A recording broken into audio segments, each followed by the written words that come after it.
अस्सलाम वालेकुम। मैं सिद्दीक मिटवरवा बाला और किसो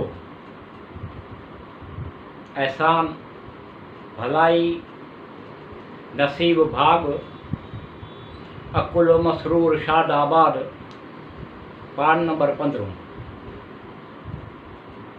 यो कुरैश एक खाटू हज़रत खदीजा रज़ी अल्लाह ताला अन्हा जो माल उजरत ते खपाइण लाइ आयो आहे तो जो उन में कमु आहे या अबू लमा राब संदसि सर मथे त लोॾियो ऐं चयो मूंखे इहो ई ॾेखारियो।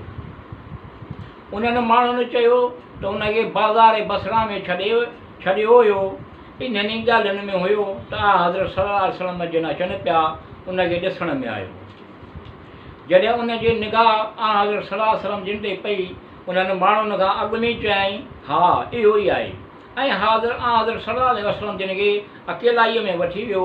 तमामु घणी देरि ताईं हुज़ूर करीम सल्लल्लाहु अलैहि वसल्लम जिन सां राज़ जूं ॻाल्हियूं कयूं।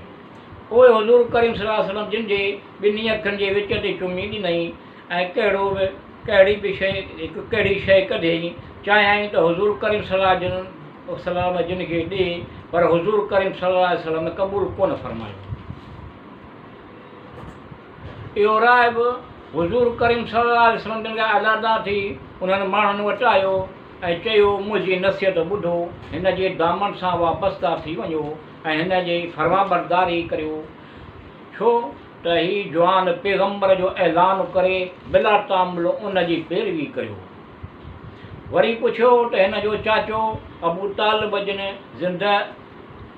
तालिब जिन खे फर्ज़ंद पैदा थियो आहे जंहिंजो नालो अली जिन हूंदो, ऐं उन्हनि माण्हुनि चयो त न।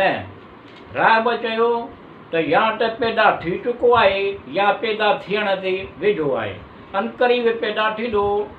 सभिनी खां पहिरीं उहो हिन पैगम्बर ते ईमान आणींदो। उन जे वसीअ जे मुतलिक़ मूं किताबनि में पढ़ियो आहे जहिड़ी तरह मुहम्मद सल्लल्लाहु अलैहि वसल्लम जिन जे पैगम्बर जे बारे में पढ़ियो आहे। उन राइब चयो त इहो सैयदुल अरब हिन उम्मत जो आलिम रब्बानी आख़िर ज़माना जो ज़ुल्करनैन हूंदो ऐं शमशेर ज़नीअ जो हक़ जहादनि जो अदा कंदो। अला उनजो नालो अली आहे। क़यामत जे ॾींहुं पैगम्बर आख़िर ज़मा खां पोइ उनजो रुतबो सभिनी खां बुलंद हूंदो। फ़रिश्ता उनखे बतल अज़हर मफ़ल फलाह याफ़्ता रोशन शुजा चवंदा आहिनि, जंहिं तरह रुख मुंहुं कंदो यकीनन फतह पाईंदो।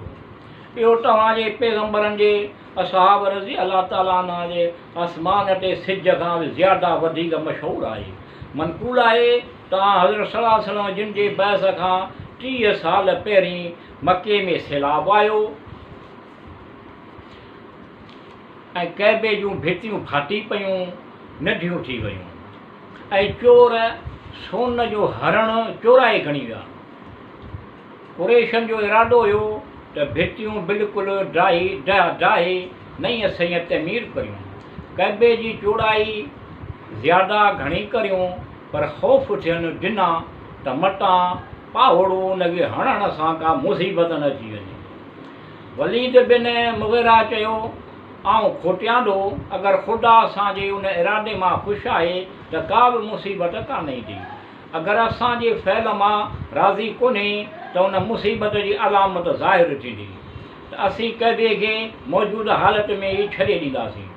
जॾहिं कैबे जी छित ते वियो त पथर खे हरकत ॾिनई, लोॾियईं त हिकु नाग निकिरी ऐं हमिलो आवर थियो, सिज गिरहण थी वियो। जॾहिं उन्हनि माण्हुनि इहो मुशाहिदो कयो त पाण ॻाल्हि रब्बुल इज़त ज़ारी तौबा ज़ारी कयूं